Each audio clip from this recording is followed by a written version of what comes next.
Well, it's been a couple of days, and I just can't seem to quit thinking about Ryan Williams.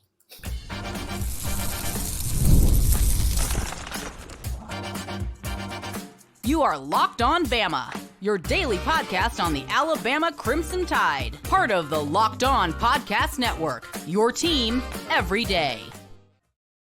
Hey, everybody. Welcome back into Locked On Bama. Luke Robinson with the HSA Radio Network. That's me. Jimmy Stein with Bama Online. That's him.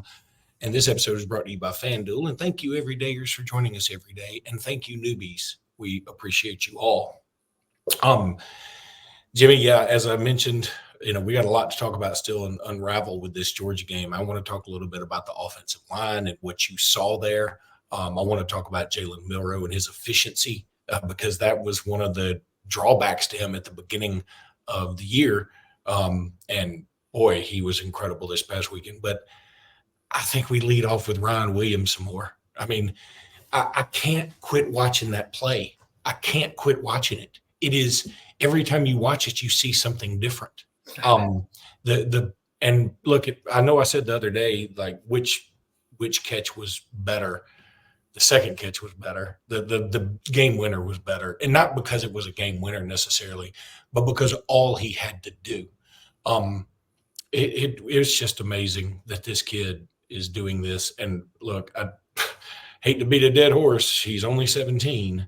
But I feel like, what's that Fleetwood Mac song that I think the Democrats used when Bill Clinton was elected? Like, don't stop thinking about tomorrow. Don't stop thinking about Ryan Williams. Don't stop thinking about Ryan Williams. That's my deal. Well, that's Fleetwood Mac and Ryan Williams. And before the game, we had a Dave Matthews and Alabama football, Georgia. That was just a classic promo. One of my favorites of all time. That was incredible what ABC and ESPN put together with that promo with Dave Matthews. I don't know if you were at the game, so I'm not 100% sure you've seen it yet, the Dave Matthews promo. I haven't, but I haven't. When the show's over, you've got to just Google it. It's Game Day showed it too, but it was the start of the broadcast is this promo with Dave Matthews playing not really one of his famous songs, and it's kind of a weird song choice, but when you watch it, it like works. I mean, it works, and it's really about Saban looking back wistfully over his time as head coach in these Georgia games. And then it also heeds a lot to Georgia too and shows highlights. But anyway, it's Super Bowl worthy how good that is. Let me chime in here for a second. I can't wait to see it, first of all. Yeah. But secondly, I kind of feel like, number one, this will never be admitted, but ABC probably had to make this the first SEC game, like for Bama and Georgia, off weeks, and they probably treated it like their Super Bowl. I don't know that they'll have people don't need to expect this production from ABC every game, because I believe they wanted to start it off with the biggest thing there was, and then lo and behold, for them, the game turned out to be an all-timer. I mean, he had a ton of cameras. The production was A++. It was like the Super Bowl. I mean, the production of the game by the crew was great. And I like Fowler and Herbstreit. I still like them, and I think they did a fine job. I give them an A or a B+. And I'll say B+ because, again, I've only rewatched the first half, but I rewatched the heck out of it, and I'm doing the second half today.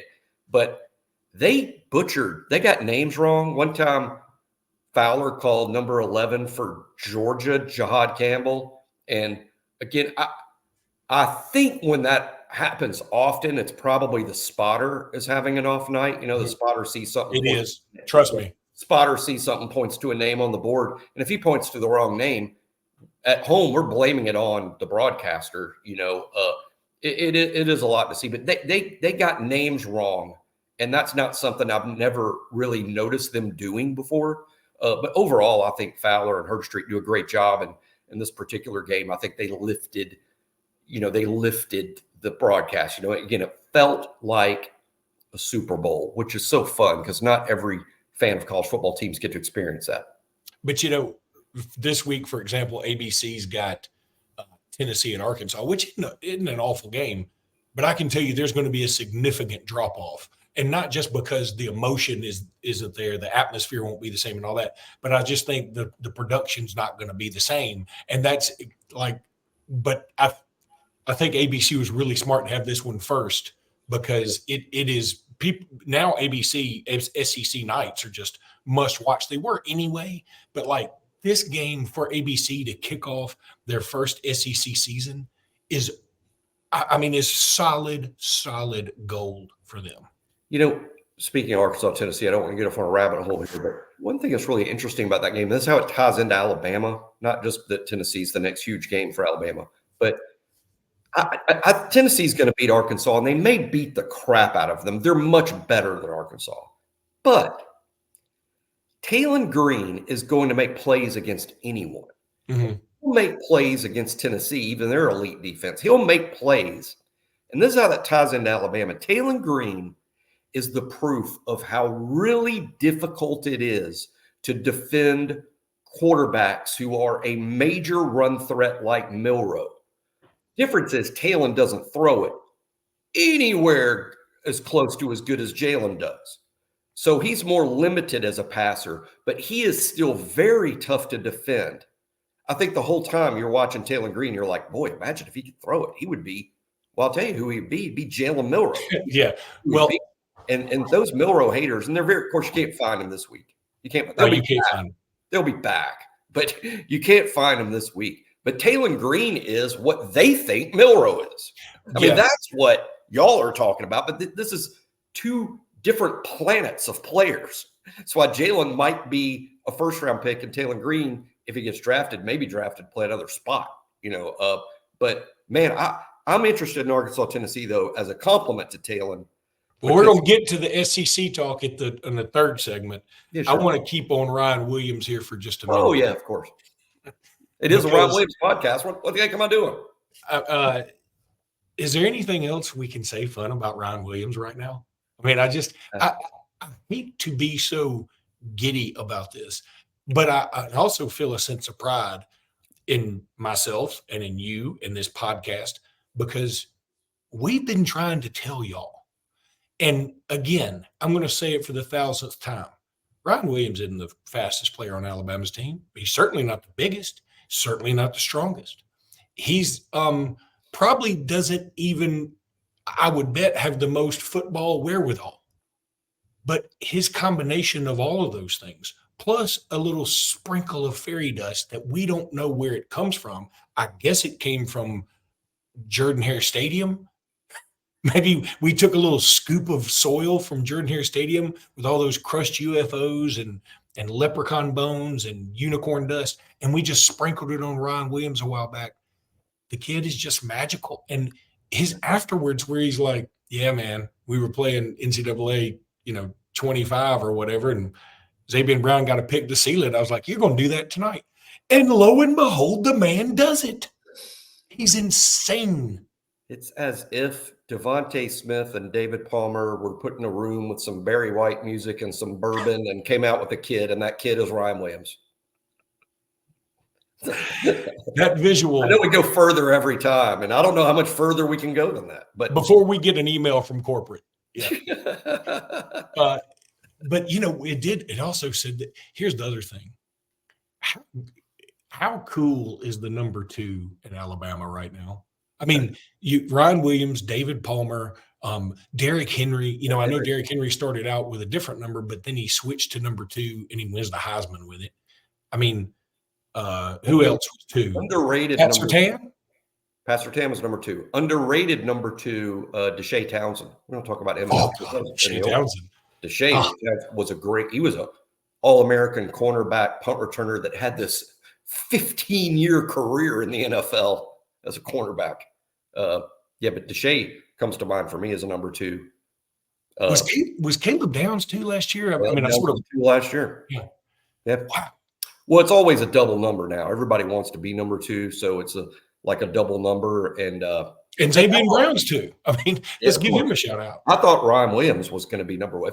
My prediction the whole time was that Ryan would wear number 1 at Alabama, but now I like him in that too. And because it does remind me of David Palmer. Again, his skill set is not David. They have different skill sets. David was also, hey, I can play quarterback. I can play running back. I can play DB. Ryan's not that guy. But David Palmer had a magic to his game as a playmaker. He was a magical playmaker. Ryan's got that for sure. That's what Ryan's got. So his game to me is literally like Devonta. If you're like, tell me about Devonta Smith, and then I use 10 adjectives to describe Devonta, I would be describing Ryan. I mean, that's how similar they are. But he's got something extra, and it's that David Palmer playmaking magic that when he's involved in the play, heck, I'm taking this from my wife because she's the one who said it. When Ryan is involved in the play, everyone stands up. Now, in the Georgia game, everybody was already standing up. But when David was, and she said, it's like David Palmer. When David Palmer got the ball, everyone in the stadium would stand up. Like, oh, Palmer's got the ball. Something magic's about to happen. That's Ryan. And we've had Heisman winners, but I don't know that we've had that since Palmer. Oh, he's just, and by the way, I forgot Jalen Hurts was too. I mean, I should have thrown that out there. Yeah, that's fairly good. I mean, and again, this lineage of quarterbacks. Hurts. Well, and how much money have the number twos at Alabama made when you think about Derrick Henry and by the way, he was awesome last night. He had 199 yards, and we got to go to break, but Derrick Henry is now one career touchdown away from 100. He's 18 career yards away from 10,000. And the Titans didn't use him correctly. He should be 3,000 yards up. Hall of Fame high school back, Hall of Fame college back, Hall of Fame pro back.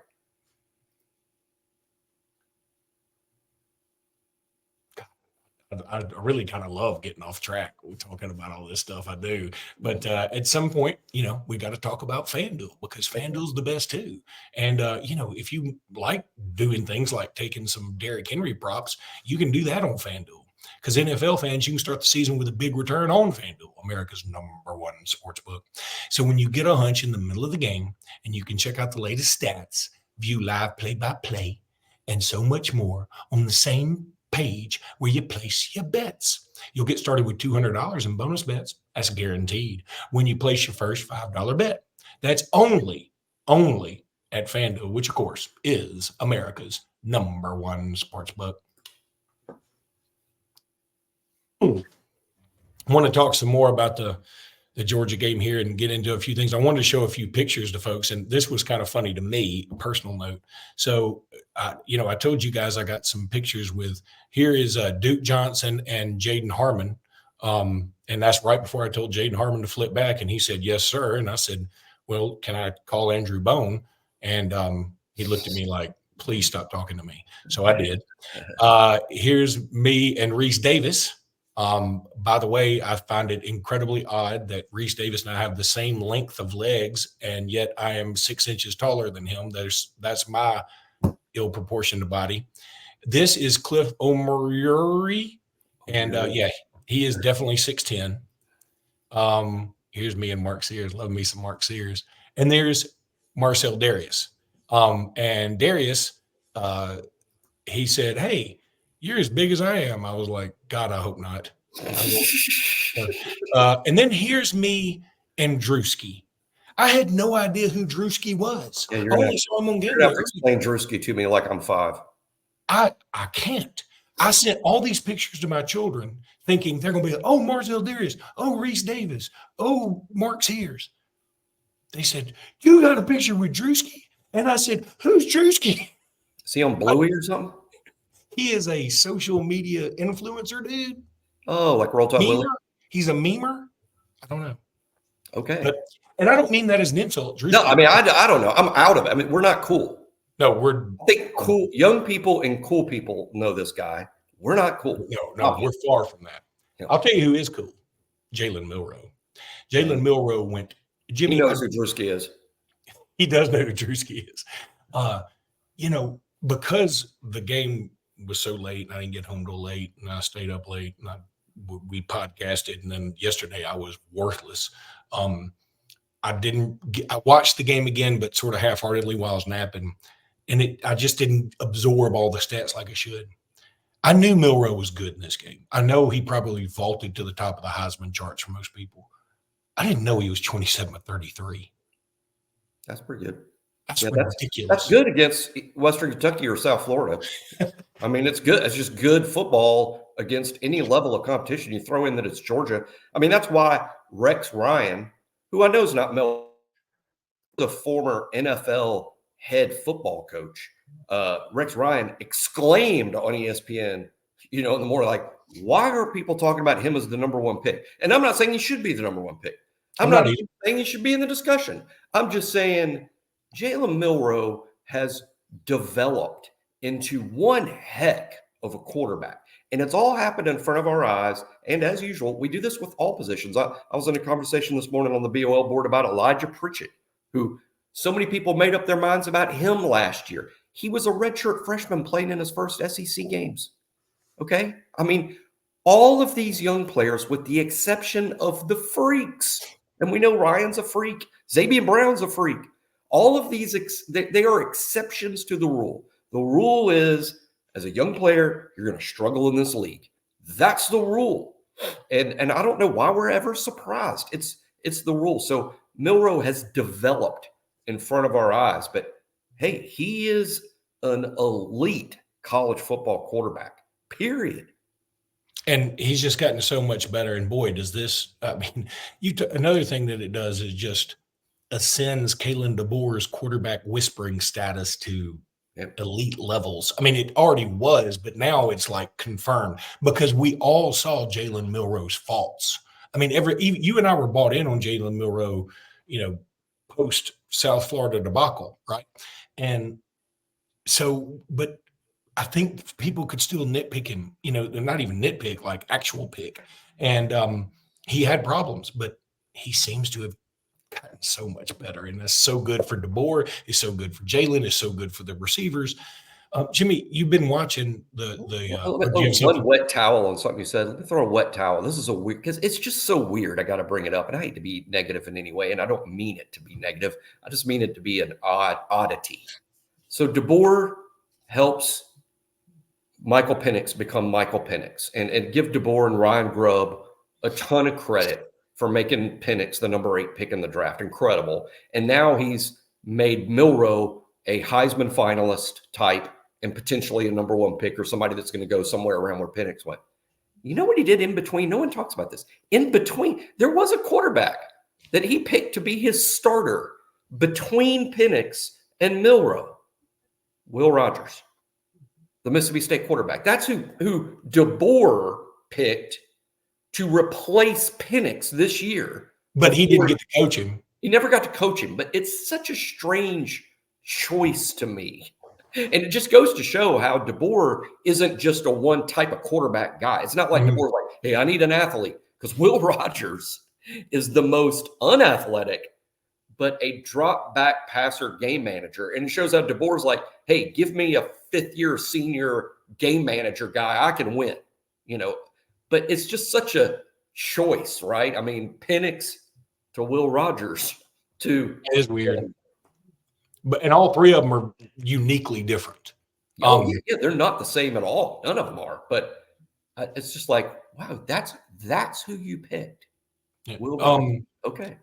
You've watched the 2 quarters again, and when you do this, you write it up on BLL, and you do a great job on it. You give a good synopsis. So one thing, again, that stood out to me, and this is just looking at the stats again, we didn't give up a sack against Georgia. Yeah. I mean, think Michael Williams being injured is a factor there. Let's be, he's one of the best pass rushers in the country. This is going to sound stupid. I was there. Did he play? I didn't notice him. I didn't notice, to be honest. Okay. No, he did not play. He didn't play. But what I mean was, as the game, I was like, I forgot. And I think that's just the tribute, right? I mean, that's the tribute to the offensive line. I think a lot of Alabama fans were like, what? And they got more than that guy. Special shout out as I watched the offensive line play. Probably didn't comment about him enough. Parker Brailsford was outstanding in this game. They were all good. Proctor was great. Pritchett was great. Parker Brailsford was great. I ain't talking about the snaps. That's the easy part of his job per most centers. But Parker blocked great, made great line calls.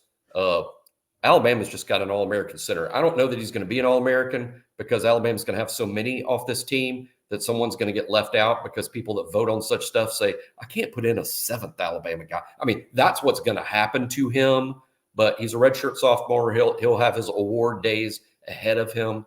But Parker Brailsford played an outstanding game, and just want to give him a special shout out. I think it should, again, the offensive line is taking its lumps. How did Formby do? Did he play much at all? Have you noticed? He didn't play in the first half. I don't believe Formby played. Okay.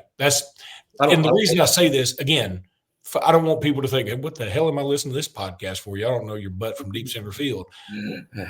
When you're there, I mean, and you're in the emotion of it all, I'm going to tell you, I didn't have time to check out who's along the line right then. I was so concerned about just Michael Williams is number 13. I forgot to look for. I forgot to I wonder if Michael Williams is playing. Somebody did ask me middle of the game, and I was like, man, I don't know. This is crazy. Let me watch. That's why I do it, to be honest. I mean, the rewatch thing I do on BOL is popular with some folks.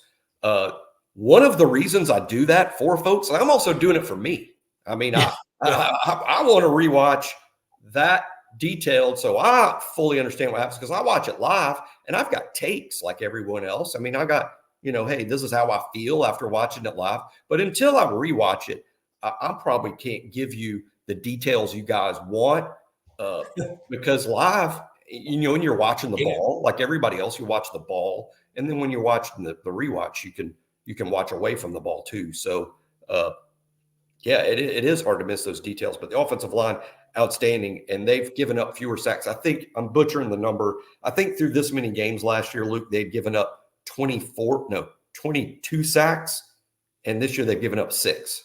Well, you said something like, hey, I watch it for y'all and I watch it for me. That's the whole reason we do this podcast, is so you and I can just talk through all this stuff. I mean, we love all the listeners and the watchers. We appreciate you guys a ton, and we're happy to be doing this. And we love that we actually get a little bit of payment from this.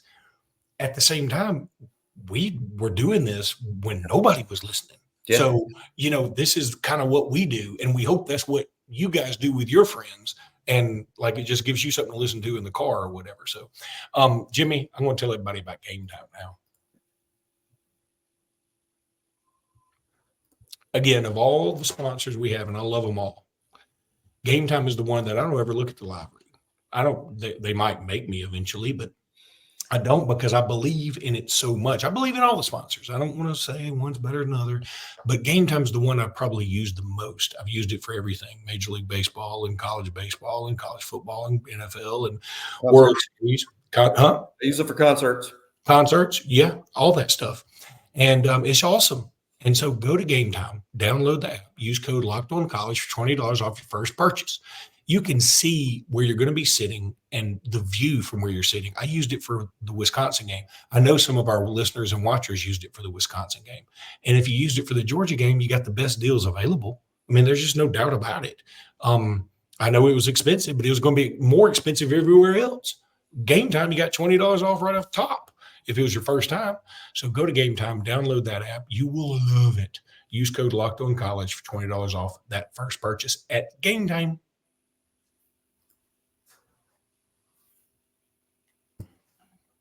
God, we're going to be talking about this game for so long. It's funny that we talked about that 24-hour. That 24-hour rule is garbage this week. Thank God we play Vandy this week. And I don't mean that as a shot at Vandy, but thank God we play Vandy. And the worst Vanderbilt. We'll talk about Vandy later in the week, but this is not your grandpa's Vandy. This is I'm going to say legit SEC football team. They took Missouri to overtime and beat Virginia Tech. I mean, that doesn't sound like Vanderbilt things. No, you're right. Got a quarterback. That's why. Imagine if Auburn had signed Diego. God, we're going to get into all that in a minute. But I just, this game, it was funny that last week we talked about all the classic games that Alabama and Georgia have been in. And this one, I got to put it on the list. I don't know where. I mean, nothing from me is going to overtake 2018 SEC title game as the whole game. The 2017 national championship is awesome in the sense that, that one play, and of course the second half is so iconic in the freshmen and whatever. But And then, of course, the foreshadowing of Devonta Smith becoming the Heisman winner. And then 2012, good Lord, that was the best SEC title game forever. But this game's got to be in the discussion. I don't know where you put it, but it had everything. And the atmosphere at Bryant-Denny was unmatched. I've been to a lot of games in a lot of places. I've never been to an atmosphere like that. Yeah, that was so bananas. It's historical. I've been going to games there. I've missed very, very, very few since 1988. And the atmosphere was awesome, celebrity drenched. It felt like a Super Bowl. I mean, it was a Super Bowl type thing. And I mean, and then the game just was fantastic. Boy, the TV executives would kill for a Super Bowl that played out like that. Oh, God. And again, I credit Georgia. I give Georgia a lot of credit because in the first half, this didn't look like a classic. It looked like a classic for Alabama fans because had we won the game 49-7, we'd be talking about that well deep into the week, right? But Georgia coming back, and man, watching the rewatch, the fact that they came back, I want to give them even more credit because they were. I want to be clear on this podcast. Georgia, I mean, awesome, magnificent job. Beck in particular, even though with the interceptions, he kept coming back, and he's a talented kid. My comp for him has always been Jared Goff. That hasn't changed. I think he's Jared Goff. I don't know that Beck will be the number 1 pick, but he's going to go in the first round. Yes. Like as we know, Jared Goff might have been overdrafted as the number 1 pick, but there's no doubt he belongs in the first round. Look at him now. I think Beck can have a career a lot like Goff. Yeah, and here's the other thing that's sort of making me upset is people keep saying, Alabama collapses and comes back. It's Georgia. Yeah. I mean, quit saying that and enjoy the moment. Yeah, if Alabama had blown this lead, and by the way, I think sort of the same thing about the comeback. Now, looking back, that team won the national championship. So I'm not. I mean, if that was an Auburn team that went 7-5, oh my God, a historical collapse. But this is Georgia. Yeah, if so you're not going to give Georgia them credit. Yeah, if you're not going to give Georgia credit for coming back, I mean, of course they're awesome. I mean, again, I'm cool with Alabama being number 1. I set up, they're number 1 in AP, 2 in coaches. It doesn't matter to me. I just still put Georgia in the same group as Alabama. The best teams in the country are Alabama, Texas, Ohio State, Georgia, and Tennessee. Those 5, those are the best teams in college football. And I think any of them can beat any of the other ones on any given day. That's my take today. Very quickly to wrap up, we said we're going to do a little SEC talk. Ole Miss, hey, I'm going to tell you something. Somebody, I think it was Danny Cannell. I rarely agree with him, but I think he said something very poignant that this is what happens when you play cupcake after cupcake, and then you face a team that has been in the battles and has the battle scars and ain't scared. And Kentucky gave up that opening drive touchdown, and then after that, they just kept punching. And Ole Miss was like, man, why don't y'all just lay down and let us be cool? And as my brother said, my brother actually called into the College Sports Sunday whatever thing yesterday with Tom Luganville and got on the air. I couldn't believe it. But he said, I knew Ole Miss was going to lose that game when at the start of the fourth quarter, all the Ole Miss players, they were either up 4 or down a little bit, and they had a kid on their shoulders doing a fire extinguisher. And Austin, well, my brother's name is Austin. He said, shouldn't y'all be over there coaching and talking about, hey, we're in a dogfight, y'all. We don't need a fire extinguisher now. We do to burn the plays we've been using. That's funny. If Ole Miss loses 3 or 4 games this year, if they do, I don't know that they will. They may win out and be in the playoff. They might. They got the dudes. They got dudes to do that, including Jackson Dart. But if Ole Miss loses 3 or 4 games, and that could start this weekend, because I do not think their game at South Carolina is a cakewalk at all. They better lace them up when they're in Columbia this weekend. If Ole Miss loses 3 or 4 games all offseason, I'm going to be talking about beware of building your team around portal mercenaries. The portal should supplement your team, not be your team. And we saw this with Texas A&M.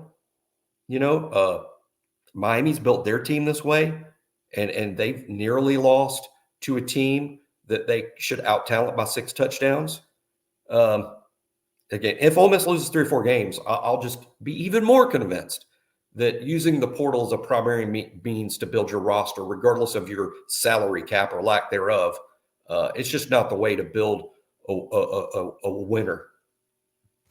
Yeah, and look, we're out of time, but we got to get into this Auburn thing. You know what's going on there. I mean, they're 2-3 headed to Georgia, and a Georgia team that's a little bit upset, and that's going to be a problem. And I just don't feel like Hugh Freeze is getting enough blame. I mean, again, we will talk more about on this on the next podcast. It is year 2 of inheriting a mess. Okay, fine, that's fair. And if this were 10 years ago, I'm on board with you. Yeah, but with the portal, listen, it's his quarterback, Jimmy. Yeah. By the way, it's his backup quarterback and his backup to the backup quarterback, right? And they had opportunities. Like I said, what if they had signed Diego instead of Vanderbilt? I mean, they would be 5-0 with Vandy's quarterback. In my opinion, he's 5-0 right now. 5-0. It's essentially his offensive line. Because Auburn fans are like, we should have got Cam Ward. Well, you don't even need that. You need the kid at Vandy. That's all you need. You don't need Cam Ward. That'd be nice. But and I'm not convinced it's 100% Peyton Thorne either. I mean, Peyton Thorne is the type of quarterback that is going to be completely dependent on what's around him, and what's around him isn't good enough. It's okay. It's not good enough. Well, and you say that, and everybody says this. At the same time, can we not remember that Oklahoma was missing almost their entire team, especially on offense, and you couldn't 5 receivers they were out. Our 6th receiver, and their starting kicker. Our 6th receiver off the top of my head is Cole Adams. Imagine, and I love Cole, and Cole's good, and we're as deep as anybody. I don't know that we want to go on the road and play an SEC game where our number 1 receiver is Cole Adams, and they beat Auburn. Well, yeah, and Cole Adams has the arm from the Winter Soldier. So I mean, that's our 6th. So, ironically, from Oklahoma. Oh, yeah, that's very interesting. It all comes full circle here on Locked On Bama. All right, that's going to do it for today's podcast. We'll be back tomorrow with more. Until then, roll tide, everybody. Roll tide.